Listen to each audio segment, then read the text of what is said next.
सोचिए अगर आप एक राज्य में रहते हैं और एक दिन आपको पता चले कि आपका राज्य दो अलग राज्यों में डिवाइड हो रहा है या फिर एक नए स्टेट इंडिया में शामिल हो रहा है। आखिर इंडिया के मैप में बदलाव का कौन फैसला करता है? क्या एक स्टेट खुद को इंडिपेंडेंट कंट्री डिक्लेयर कर सकता है? और क्या बिहार का मिथिला रीजन एक अलग स्टेट बन सकता है?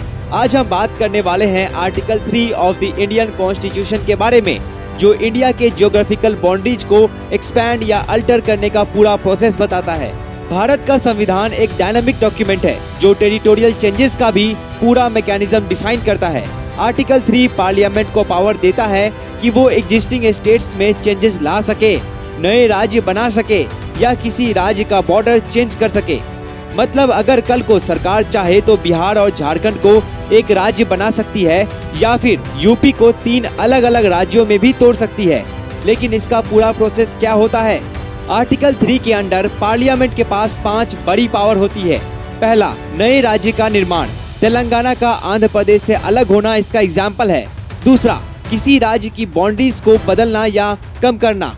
इसका एग्जाम्पल है वेस्ट बंगाल और ओडिशा की बाउंड्री चेंज। तीसरा, एक राज्य को दूसरे राज्य में मिला देना, सिक्किम का भारत में मर्जर। चौथा, एक राज्य का नाम बदलना, ओडिशा का ओडिशा और मद्रास का तमिलनाडु बनना।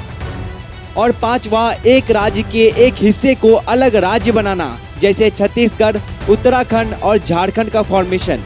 किसी भी स्टेट के अल्टरेशन या नए राज्य की फॉर्मेशन का एक फिक्स्ड प्रोसेस होता है।